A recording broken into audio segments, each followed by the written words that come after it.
We have some breaking news for you. The disruption to the NHS is far from over. We're going to bring in our health correspondent, Catherine Jones, live to the studio because it's all been happening in the last few minutes. What's going on? Well, as you said in the headlines, on the stroke of 5 o'clock this evening, the Royal College of Nursing announced that its membership have rejected the offer that the union's leadership had negotiated with the government. And as you say, huge news because the union's leaders had wanted their membership to accept it, but they were having none of it. And so here's what the union's General Secretary, Pat Cullen, had to say about the situation now a few moments ago.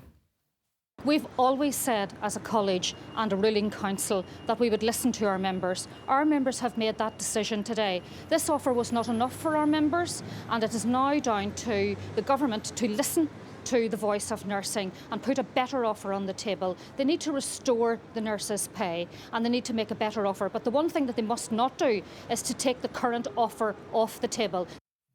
OK, it feels like a really significant moment. Just remind us, take us back a step. What was that offer on the table? Well, the offer that the union leaders had negotiated with the Health Secretary, Steve Barclay, for England was for last year to get a kind of one-off bonus on top of the pay rise they'd already had of between £1,600 and £3,700. And then for this year coming, that began in the financial year in April, they were to get a 5% pay rise. This is the offer that they have resoundingly rejected. Now, the turnout was 61%, and although accepted was 46%, I'll get my maths right in a second, 54%, that's our .100, rejected the offer. Here's what a staff nurse that I spoke to earlier said about why he felt the need to be in that 54%. I needed to reject this because this proposal didn't come towards the revalidation that I wanted for my profession.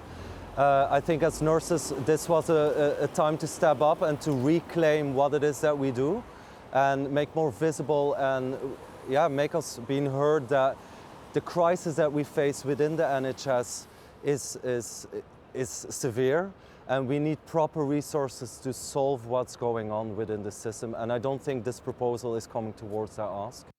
So that's the view of one staff nurse we've spoken to. Are we looking ahead then to a summer of strikes?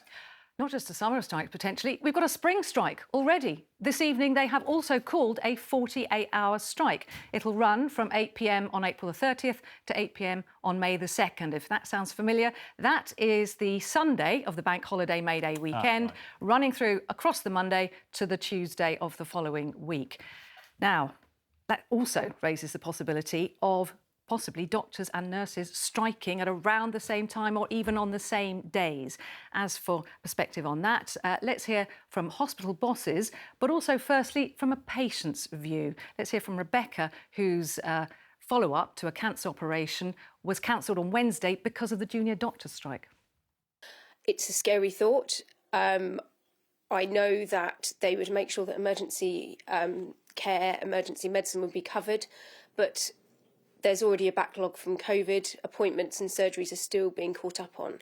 And so any few days of striking would add to that. Further industrial action in the health service will have a major impact on our capacity to, on the one hand, meet the demand that presents itself at GP surgeries, A&E departments or whatever, and the other to make inroads into the backlog that we face.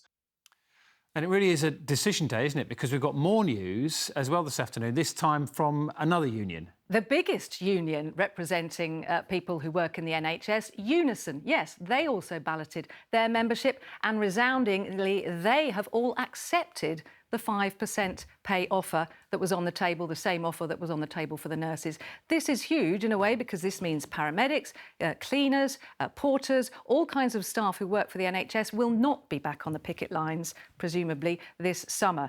There are two other big unions who are also balloting, the GMB and Unite. We won't know yet. We have to wait till the end of the month as to whether they will also be joining the nurses back on the picket lines or joining the paramedics and the porters who work for Unison, who are not going to go back on strike again. But disruption, I'm afraid, of course, it's going to carry on. Well, Cathy, that's all been happening since 5 o'clock, so thank you very much for pulling all that together for us.